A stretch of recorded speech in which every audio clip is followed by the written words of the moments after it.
प्रिय भाइयों और बहनों, पवित्र उत्कल दिवस 2024 के उपलक्ष्य पर आप लोगों को मेरा आंतरिक शुभेच्छा और अभिनंदन।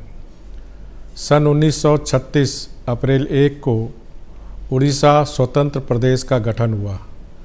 समग्र उड़िया जाति के लिए यह गर्व और गौरव का दिवस है। भाषा के आधार पर गठन होने वाले उड़ीसा देश का पहला राज्य है। कई जन आंदोलन, कई महामनीषियों और चिंता नायकों के निरंतर प्रचेष्टा और आत्मोत्सर्ग के फलस्वरूप ऐसा चिर उपासित स्वप्न का साकार हुआ था। इस मिट्टी के योग जन्मा महामनीषी उत्कल गौरव मधुसूदन दास, महाराजा श्री कृष्णचंद्र गजपति नारायण देव, महाराजा श्री रामचंद्र भंज देव, व्यास कवि फकीर मोहन सेनापति, उत्कल मणि पंडित गोपबंधु दास, स्वभाव कवि गंगाधर मेहर, कांत कवि लक्ष्मीकांत महापात्र, उत्कल भारती कुंतला कुमारी सावत, राजा हरिहर मर्दराज, कविवर राधानाथ राय, क्रमवीर गौरी शंकर, पंडित नीलकंठ दास और आचार्य हरिहर जैसे व्यक्तित्व स्वतंत्र राज्य गठन के ऐतिहासिक आंदोलन में शामिल हुए थे। इस पवित्र दिवस के अवसर पर हम उन महापुरुषों के उद्देश्य में अपनी भक्तिपूर्ण श्रद्धांजलि अर्पण करते हैं। प्राचीन उड़ीसा गंगा से गोदावरी तक परिव्याप्त था। उड़ीसा के हिम्मत वाले नौ वाणिज्य जाति जावा, सुमात्रा, बाली आदि स्थानों पर नौ वाणिज्यिक संपर्क स्थापन के साथ उड़ीसा को समृद्ध किए थे। बहुत पहले से कलिंग, उत्कल, उद्र एवं ओद्र देश के रूप में परिचित होने वाला उड़ीसा एक समृद्ध गौरवमय इतिहास और परंपरा का प्रभुत्व साक्ष्य निर्वहन किया है। महाप्रभु श्री जगन्नाथ के इस पवित्र धाम में स्वर धर्म समन्वय हुआ। उड़िया जाति का इतिहास महान है। महान नरपति, महावेगवाहन एर खारवेल और सम्राट कपिलेंद्र देव के वीरत्व इतिहास के स्वर्ण अक्षरों में लिखा हुआ है। सम्राट अशोक इस मिट्टी में ही चंडाशोक से धर्माशोक के रूप में परिवर्तित हुए थे।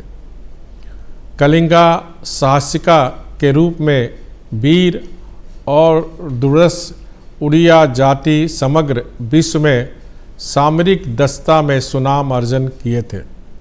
भारत के अंतिम प्रदेश के रूप में उड़ीसा ब्रिटिश शासनाधीन हुआ था एवं पहला प्रदेश के रूप में इस उड़ीसा से ही सन 1817 में पाइक विद्रोह नाम का भारतीय जातीयतावादी संग्राम का सूत्रपात हुआ था।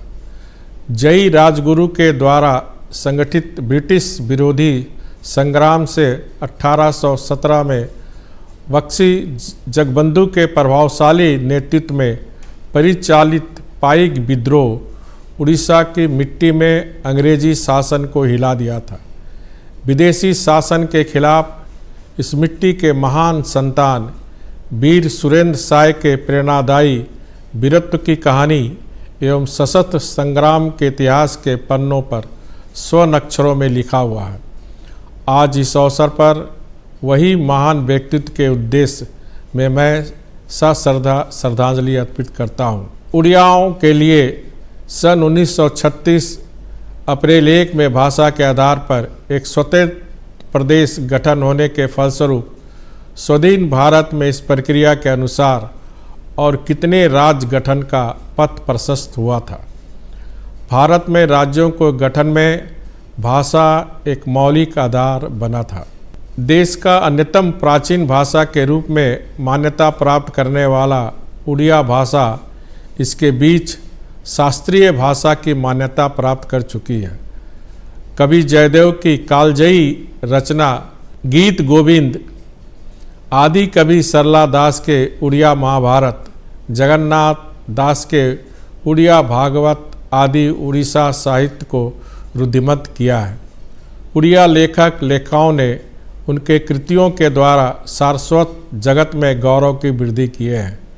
उड़िया खिलाड़ियों ने भी देश के सुनाम को वृद्धि किया है। उड़िया बच्चों ने उनकी दक्षता और प्रतिभा के माध्यम से देश को विश्व स्तर पर गौरवमय किया है। माँ रमा देवी के से प्रारंभ कर आज तक संगीत, संबलपुरी नृत्य और संगीत, लोक कला, लोक नृत्य आज देश विदेशों में उड़िया जाति के लिए प्रसिद्धि बटोर सकी है। स्वतंत्र उड़ीसा उसके प्राकृतिक सौंदर्य, खनिज संसाधन, पर्यटन संसाधन और सांस्कृतिक विभव आदि क्षेत्र में समग्र विश्व की दृष्टि आकर्षण की है। उड़ीसा के मंदिर, सुदृढ़ परिव्याप्त समुद्र तट, स्थापत्य कला, चारुकला, हस्तशिल्प, कारीगरी, बुनकरी आदि क्षेत्र में राज्य के पहचान को सुदृढ़ किया। उड़ीसा की जानी यात्रा, पर्व पावनी जैसे विश्व प्रसिद्ध पुरी रथ यात्रा विश्वव्यापी भक्त एवं पर्यटकों को न जाने कितने वर्षों से विस्मित करता रहा है। सुस्वादु उड़िया पीठापना, खान पान सदा सर्वदा सबको आकृष्ट करता आ रहा है। प्राचीन उड़िया जाति का गौरव, संकल्प एवं साधना को समुज्जल रखने के लिए सबका सम्मिलित प्रयास की आवश्यकता है। आइए जाति, धर्म, वर्ण सर्वोपरि हम सब मिलकर सशक्त उड़ीसा गठन करने का प्रण लेंगे। यही हमारी मिट्टी के वर पुत्रों के प्रति उड़िया जाति का सर्वश्रेष्ठ श्रद्धांजलि होगी। वंदे उत्कल जननी।